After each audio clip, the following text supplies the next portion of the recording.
कभी तुमने ऐसा सपना देखा है जिसमें तुम जाग तो जाते हो लेकिन हिल नहीं सकते, आंखें खुली होती हैं, सब कुछ साफ दिखाई देता है, पर तुम अपनी सांसें भी गिनते रहते हो और उस पल तुम्हें लगता है जैसे कोई तुम्हारे कमरे में है, कोई जो तुम्हें देख रहा है और धीरे धीरे तुम्हारी छाती पर चढ़कर बैठ जाता है। कहते हैं इसे स्लीप पैरालिसिस कहते हैं, लेकिन ये कहानी सिर्फ नींद का खेल नहीं है।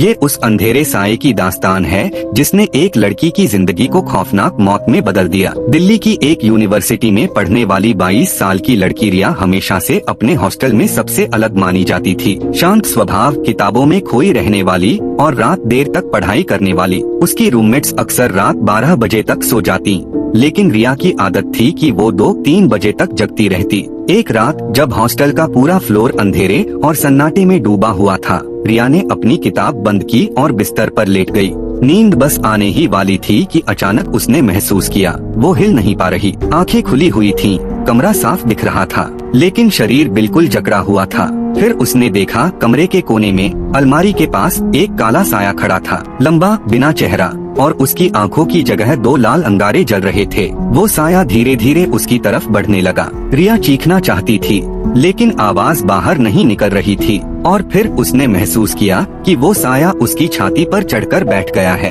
उसका दम घुटने लगा।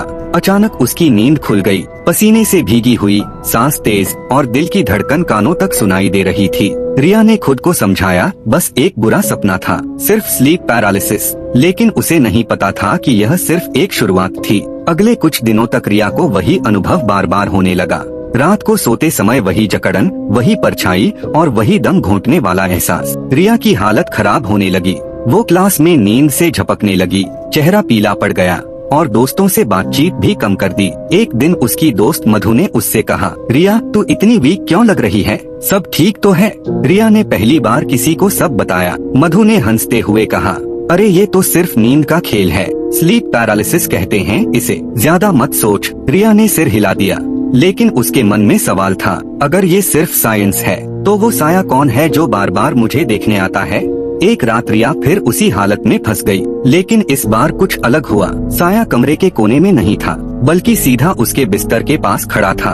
उसने पहली बार उसका चेहरा देखा, सड़े हुए मांस जैसा, खाली आंखें और लंबी जीभ जो नीचे लटक रही थी। साया झुककर उसके कान में फुसफुसाया, तेरी नींद मेरी है और अब तेरी जिंदगी भी मेरी होगी। रिया का शरीर कांप उठा। सुबह उठने पर उसकी गर्दन पर नीले निशान थे, जैसे किसी ने रात को गला दबाया है। डरी हुई रिया ने मधु को सब बताया। मधु उसे शहर के एक बूढ़े तांत्रिक के पास ले गई। तांत्रिक ने रिया को देखते ही कहा, तूने उसे जगा दिया है, वो अब तुझे छोड़ने वाला नहीं। रिया कांपते हुए बोली, कौन है वो?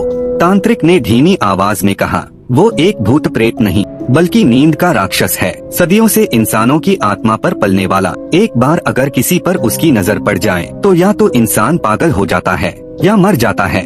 रिया के हाथ पांव ठंडे पड़ गए। तांत्रिक ने रिया को कुछ मंत्र और ताबीज दिया। कहा, आज रात जब वो आए आंखें मत बंद करना, उसका सामना करना होगा। उस रात रिया ने पूरी कोशिश की जागे रहने की, लेकिन 3 बजे उसकी पलकें भारी हो गईं और फिर वही हुआ। रिया का शरीर जकड़ गया। साया दरवाजे से अंदर आया, लेकिन इस बार अकेला नहीं, उसके पीछे और भी परछाइयाँ थीं। कमरे में फुसफुसाहट गूंजने लगी, तेरी आत्मा हमारी है, तेरी आत्मा हमारी है। रिया रोना चाहती थी, चीखना चाहती थी, लेकिन आवाज नहीं निकल रही थी। साया उसके बिस्तर पर चढ़ाया और उसके गले में हाथ डाल दिया। रिया की आंखें फटी की फटी रह गईं और धीरे धीरे उसकी सांस थम गई। सुबह मधु ने दरवाजा खटखटाया, कोई जवाब नहीं मिला। जब दरवाजा तोड़ा गया, रिया बिस्तर पर मृत पड़ी थी। उसकी आंखें खुली हुई और चेहरे पर ऐसा डर था जैसे मौत से पहले उसने कुछ बहुत भयानक देखा हो। डॉक्टर ने रिपोर्ट में लिखा, हार्ट अटैक इन स्लीप, लेकिन मधु जानती थी कि ये सच नहीं है। रिया के तकिए के पास वही ताबीज पड़ा था,